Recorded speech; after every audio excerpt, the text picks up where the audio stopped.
बिथाङा बुंदों जे आङो 2 बोसोर EM हिसाबै BTC आव दंमोन होनदों। आं बेनो सिगाङावनो बेखौनो बुंनो नागिरदों जे बिथाङा बे बर' मुभमेन्टनि बा बर' जातिनि सोमोन्दै जेबो गियान गैया होननानै आं थांनाय बार जिथु प्रेस मिट बेयावनो बुंदोंमोन। थिग बिदिनो आंनि सायाव जिखिनि खोथा बुंदों, आंनो BTC आव 2 बोसोर EM जानानै दंमोन होननानै बुंदों। आं बिथांनो मोजाङै बुजिनानै लानो थाखाय बेखौ दा बे प्रेस मिटनि गेजेरजों खोन्थानो नागिरदों। आन्दलननि उनाव जिथु इन्टारिम सरकार BLT भारत सरकार आसाम सरकारनि उनाव जिथु एग्रिमेन्ट जादोंमोन, बेवहाय आङो 2 बोसोर इन्टारिम गभर्नमेन्टआव दंमोन। बिनि उनाव जिथु 2005 आव जिथु इलेक्सन जायो नर्मेल इलेक्सन BTC नि, बेवहाय आङो EM हिसाबै देरहादोंमोन। 5 बोसोरनि थाखाय आं आरोबाव EM हिसाबै दंमोन। आरो बिनि उनाव 5 बोसोर कमप्लिट खालामनायनि उनाव फिन 2010 आव BTC नि बिसायख'थि जादोंमोन। बेवहाय आरो 1 बोसोरनि थाखाय आङो बे BTC गभर्नमेन्टआव EM हिसाबै दंमोन। बिनि उनाव आं 2011 आव आङो आसाम बिधान सभा बिसायख'थियाव आङो बिजाथि हिसाबै गसंदोंमोन। आं बेवहाय देरहासार जानानै 2016 सिम आङो MLA। आंनि टार्न अभारानो 300 कौटि जादोंमोन। थांनाय बिसायख'थियाव आङो माने बे इलेक्सन कमिसननो बिसायख'थियाव जेला आंनि प्रपार्टि मबेल एन्ड इमभेबल माने जिथु प्रपार्टिनि एसेट होदोंमोन, बेवहाय 300 कौटिनि होदों होनदों। बेबो नंखाय खारन बेयो भित्ति गैया हलासिनो खुनु तथ्य गैया हलासिनो खोथा बुंग्रा सासे मानसि माने गालखाब गैया बेहा। आंनो 300 कौटि थाखाखौ माने बे जिथु 99 एपइन्टमेन्टनि बाक्सा जिल्लायाव जिथु गन्दगल जादोंमोन, बे केलेंकारियाव आंखौ जरित खालामनानै बिथाङा आंखौ अभियोग होदों। बिथाङा मिन्थिया जे बिथाङा सासे जाम्बा होननानै बुंनांगोन, खारन बियो तथ्यखौ भित्ति खालामनानै जेबो खोथा बुङा। आं BTC नि जेला EM दंमोन बे समाव BTC गभर्नमेन्टआ 99 साखरिखौ तदन्त खालामनो थाखाय आंखौ बे कमिटिनि चेयारमेन हिसाबै होदोंमोन। मिसा नंखाय खोथा रायजोनि गेजेराव फोसावनानै जेरै बिसोरो बाबा लानो नागिरदों। आं सानो बिथांमोना गावसिनि मावनो हायि, बिसोर जे फैलार, 1 बोसोर सरकारा जे फैलार, बेखौ सिखोमानो थाखाय मालायनि सायाव अभियोग जाबसिननानै सानफ्रामबो बुंबाय थानायनि माने खोथाखौ आं सानदों जे गावसिनि मावनो हायिखौ माबा खालामनो दोनखुमानो थाखाय माने बेफोर खोथाखौ बुंदों। आरो बावदों जे बर' साहित्य सभा मुसलपुर बाक्सा जिल्ला बर' साहित्य सभानि अफिसखौ आङो सेनानै लादों होननानै बुंदों। नंगौ, बे हाया बर' साहित्य सभानिनो हामोन मोनसे समाव। खिन्थु जों बर' साहित्य सभा आरो बे समाव आङो EM मोन। बर' साहित्य सभानि थाखाय जोङो मोनसे मोजां हा, आं बे समाव BTC नि EM आरो लोगोसे मुसलपुर जिल्ला माने लेन्ड एडभाइजारि बर्डनि आं चेयारमेनबोमोन बे समाव आं मुसलपुरनि मेडिकेलजों नांजाबनानै थानाय 1.5 बिगा हाखौ बिथांमोननो एलटमेन्ट होनाय जादोंमोन जोंनि रायलायनायनि बुजाफुरानि गेजेरजों, जाहाथे बे साहित्य संगठना बे मुसलपुर जिथु प्रपार टाउनाव माने मोनसे दखाननि होनायनि जिथु बेबस्था मोनो, बेखौ जोङो रेगुलार सर्स मोनसे जायो। बिनि थाखाय जोङो बे हाखौ एलटमेन्ट होदोंमोन। लोगोसेनो बेयाव साहित्यनि बिल्डिंबो बेवहाय लुनाय जादों। दा जेराव साहित्य सभानि अफिस सोलिगासिनो दं এই गतिके रायजोनि गेजेराव बेफोर नंखाय खोथाखौ फोसावनानै हयथ' बिभ्रान्ति खालामनो हागौ रायजोआ गमामायैनो साननो हागौ जे राकेश ब्रह्मनि खोथा बुंनाया नंगौ नामा जे हितेश बसुमतारिया जे साहित्य सभानि न'खौ दखल खालामनानै लादों बिथाङा मिन्थियाबा बे जों साहित्य सभाजों बा जोंजों जानाय एग्रिमेन्टखौ बिथाङा फरायनानै लाथों नायनानै लाथों आं बेखौनो बुंबाय दा मा होनो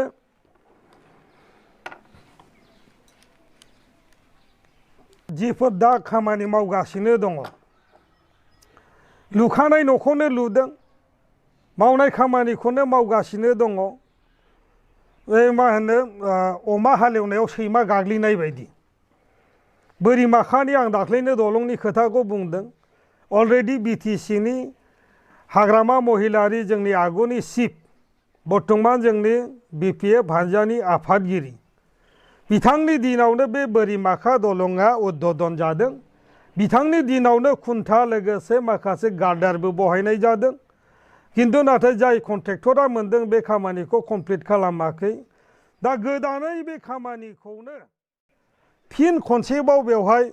खुन्था गायहैनायखौ जों नुदों फाउन्डेसन स्टोन माबा खालामहैदों आं बेखौ नुदों निश्चय जों बुंगोन खारन जोङो जोंनि खामानियानो अपोजिशननि खामानियानो सोंनाय पाब्लिकआ न्याय मोनदोंना मोनाखै बे दला होलांनाय जिफोर कमिटमेन्ट बेखौ पालन खालामदोंना खालामाखै खारन रायजोनो गोबां कमिटमेन्ट होदों बिथांमोना बेफोरखौ पालन खालामनो हादोंना हायाखै मावफुंनो हादोंना हायाखै बिरोधिनि खोथायानो जाहैबाय सरकारखौ सोंनाय सरकारा बिनि जवाबदिहि खारन सरकारा खोन्थानांगोन रायजोनि अभाब अभियोग रायजोआ गांदों उखैदों अभाब अभियोग जादों बेखौ निश्चय सरकारनाव गाबगोन बुंगोन आरो बिथांमोना खोथा होनानै लादों आरो जोङो बेखौ मोजां दृष्टि होगासिनो दङ मोजाङै दृष्टि होगासिनो दं मोनफ्रोमबो डिआरडिनि जा बिटिसिनि जिफोर बिफाननि खामानिफोर जा मोनफ्रोमबो डिपार्टमेन्टनि खामानि जा बाजेटनिफ्राय लानानै जिखिनि थाखा बेफोरखौ जोङो दायो तथ्य संग्रह खालामनानै तथ्य हकारे नायगोन जों सायावनो खोथा बुङा बिथांमोन बायदि सायावनो हावायाव गदा सिबा जोङो এই गतिके जों बुंनायनि भित्ति दङ लोगोसेनो बेवहाय कालचारेल जिथु कमप्लेक्स लुदोंमोन बेवहाय लुखानाय न'खौ सिफायनानै हयथ' मा होनो खोरखि सिफायनाय नुदों आं मा खालामनो नागिरदों दिनै मा डिपार्टमेन्टनिफ्राय मावदों बेसे थाखामोन बेफोरनि खुनु जेबो माने मा होनो रायजोआ मिन्थिया लोगोसेनो डिस्ट्रिक्ट सेन्टारनि सायाव माने गोजौआव मोनसे लुनायखौ नुदों आङो बेवहायबो दा दिनै आं बुंगोन बिटिसि गठननि उनाव अबस्थाखौ मोजां खालामनो जुनै आरो जाहाथे रायजोआ असुबिदा जाया बिनि थाखाय जाहाथे अफिसा बे डिस्ट्रिक्ट सेन्टारावनो मोनफ्रोमबो अफिसा जाहाथे जायो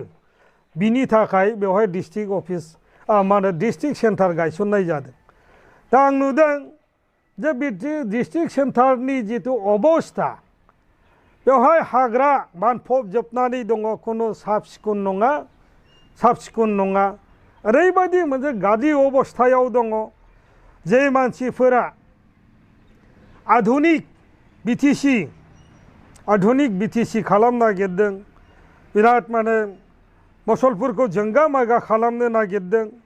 आं सानो दिनै भाग्य मोजां ना गाज्रि रायजोआ बिसार खालामगोन गोबाव समनि उनाव माने बाक्सा जिल्लाया दिनै सासे मन्थ्रि मोनदों उरखावगोरा ब्रह्मखौ आरो बेबो साफागुरि जिथु मसलपुर समस्तिया बे साफागुरिनि सिङाव गोग्लैयो मन्थ्रिनि क्षमताया बेसे बयबो मिन्थिगौ किन्तु दिनै मन्थ्रि दं बे समस्तियावनो इएम दं किन्तु बे मसलपुराव कुनु परिबर्तन जायाखै मसलपुराव गंसे कलेज दं प्रभिन्सियेलाइज कलेज जुनियर कलेज दिनैसिम बेनि अबस्थाखौ बिथांमोना नायसनाखै अथच मोनफ्रोमबो मेल मिटिं थांनाय दिनफोराव इउपिपिएलनि मिटिं जा बा माने एबसुनि मिटिं जा बे माने जुनियर कलेजावनो मिटिं खुंबोगासिनो दं बिथांमोनखौ आङो बै कलेजखौ नायनो खावलायदों मसलपुराव मोनसे दासिमबो डिग्री कलेज जायाखै डिग्री कलेजा दिनै माने मा होनो जोबथारनाय मोनसे स्टेजाव दङ दिनै सरकारिकरन खालामनांगौ प्रभिन्सियेलाइज खालामनांगौ दिनै बिटिसिनि बहुतता माने डिग्री कलेजफोर हयथ' थांनाय दिनाव किसु माने कलेजनि थाखाय माखासे कलेज नर्म्सआव फैखानाय कलेजफ्रा थालांदोंमोन किन्तु मसलपुरा गासिबो नर्म्सआ फुलफिल दिनै बे कलेजफोरखौ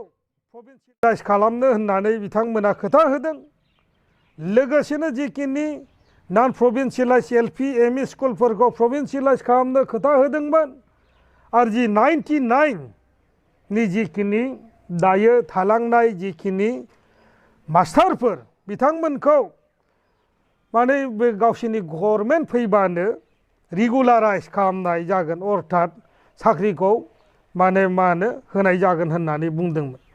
दिनैसिम बे बिथांमोना गिदिंगासिनो दं गोदाव सोराव सोरहाबा माने 20-25 बोसोर जाबाय रिटायार जानो सम जाबाय आं नुदों बे स्कुल प्रभिन्सियेलाइज जानाय बिथांमोननि साकरि रेगुलार जानायनि खोथाया बाद बिथांमोननि एस'सिएसनजों जों रायलायदों जिहेतु बिटिसिआव सेंसन पस्ट फैनाय 760टा पस्टआ बे 99 नि पस्टमोन होननानै बुंदों बिथांमोना क्लेम खालामदों किन्तु बेखौ होआलासिनो बेखौ स्टेट गभर्नमेन्टनिफ्राय टेटआव एपइन्टमेन्ट हरजोबनाय जादों दा बेफोर खोथाफोरखौ कमिटमेन्टफोरखौ जेबो लाखिनो हायाखै आरो आं जिफोर भित्तिहीन खोथा जिफोर अभियोग खालामदों जे बेनि सायाव आयेनगत बेबस्था लानाय जागोन बेनिखायनो आं बुंदों जि गोसो बेयो बुंबाय थागोन जों बेखौ खोनासंबाय थागोन जुमाय फाग्ला होननानै बुंदों बिपिएफनि मानसिफोरखौ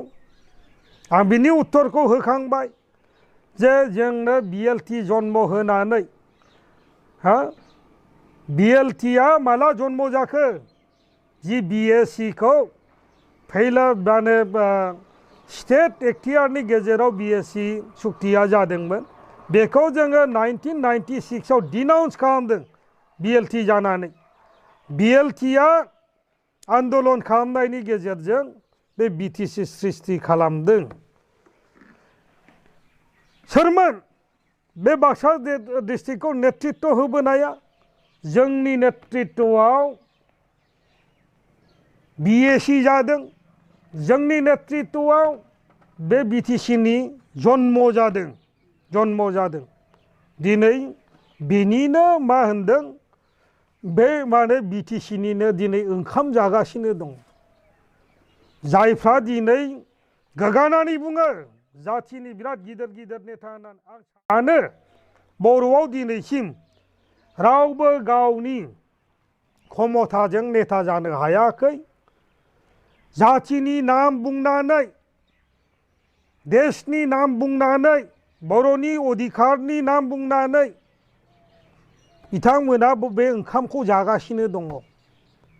एक नम्बर खोथायानो जाहैबाय जोंनि दालां लुनायनि लामा लुनायनि अभारब्रिज लुनायनि खोथा नङा 1500 कौटि 500 कौटिनि समस्या नङा बियो बे संग्रामा राजनैतिक अधिकारनि संग्राममोन जोंनि अस्तित्वनि संग्राम जोंनि हानि अधिकारनि संग्राम आरो जोङो जाहाथे मा होनो राजनैतिक सुरक्षा कन्स्टिटिउसनेल सेफगार्ड मोननो हायो बिनि थाखायसो जोङो संग्राम खालामदों जों दालां बिनानै सुक्ति खालामाखै जोंनि रिहेबिलिटेसननि खोथा बुङाखै BLT सुक्तियाव रिहेबिलिटेसननि दफा गैया बेनिखायनो जोंहा अननाय दं BTCनि प्रति अननाय दं हारिनि प्रति अननाय दं जोंनि हानि प्रति अननाय दं आरो बे संग्रामा सोलिबाय थागोन कुनु धरनै कुनु खारनाव जोंनि मोनखानाय BTCनि क्षमता कर्तन जानायखौ BPFआ मालाबाबो थैलाय उजिलाय बेखौ गनाया आरो बियो बे जुद्धआ सोलिबाय थागोन এই गतिके बिथांनि जितु भित्तिहीन खोथाफोर बुंनानै जि गावखौ माने मिडियायाव गिदिर खोथा बुंनानै माने मा होनो हाइलाइट खालामनो नागिरनाय आं नुदों बिथाङा गावनि परिचयखौ गावनो लागासिनो दङ बिथाङा बेसे रोंगौथि दं आरो बिथाङा जिफोर खोथा बुङो कुनु ना माने भाषानि शिष्टाचार दङ ना बले मोनसे भाषा बुंनायनि मोनसे माने माबाफोर मा होनो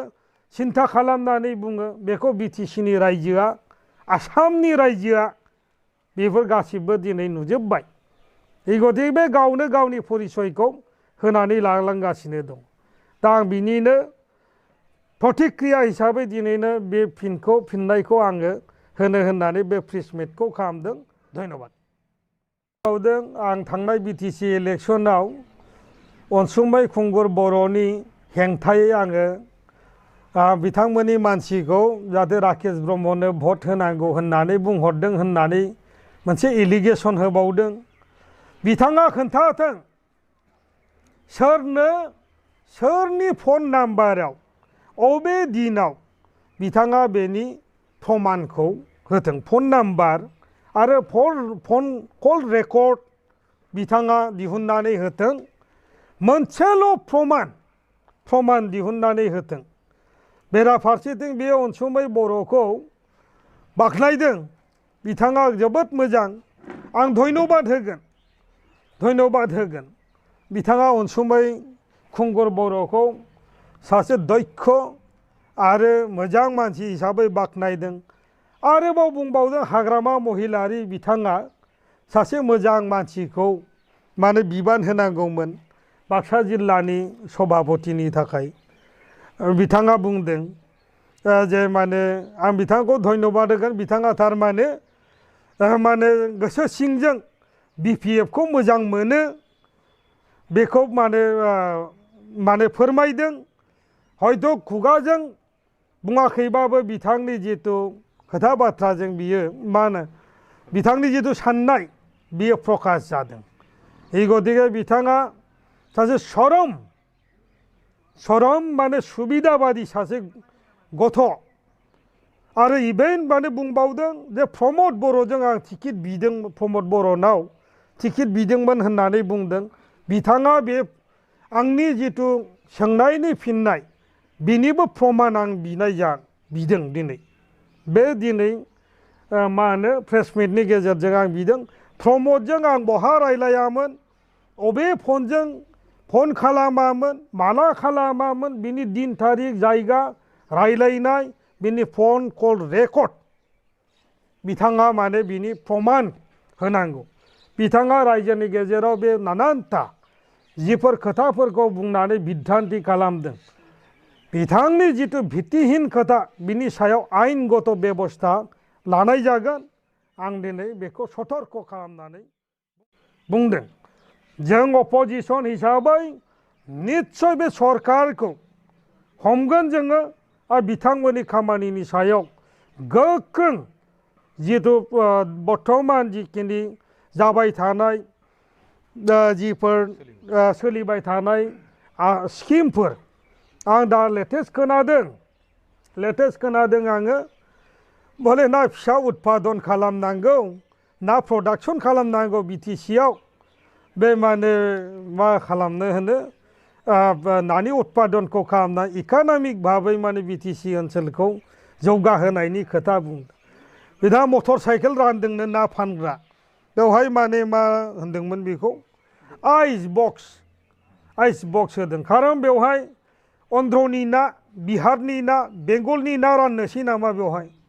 हो दाख्लैबो बुंदों आङो बे फार्माव कख्लाबारि फार्माव हेडसेरि दङ ना फिसा बानायग्रा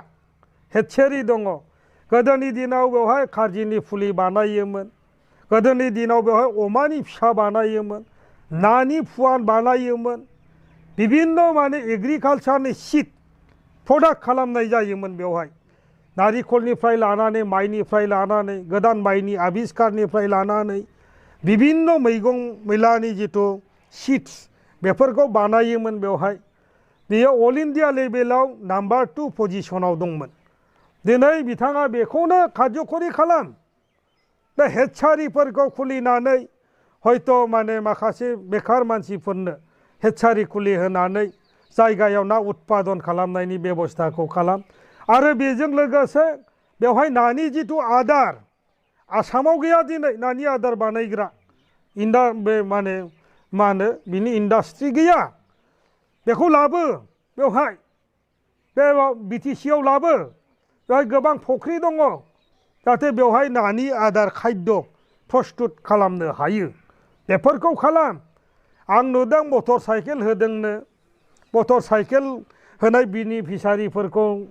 जों लिस्टखौ बिदों दिनै बेवहाय नुदों आं सासे माने बे अट' सालायग्रा बेटारि गारि सालायग्रा बेटारि गारि दंखायो आरो गारियाव हेन्डिमेन हिसाबै थायो बिथाङा ना बेबसाय खालामा बिदि सासे गथ'नि नाम नुदों दा नामखौ बुंथ'ला निस्सय समायाव बाक्सायाव होनाय हिताधिकारिफोरनि बिथांमोना जग्य मानसिफोरनो होदों ना बले पार्टिनि सार्टआव पार्टिनि वार्कारफोरनो बेफोर मटर साइकेलखौ होदों निस्सय मोनसे समाव नुगोन आरो जों बिनि लिस्टफोरखौ तथ्य' हकारे नायगोन गोजोन्थों।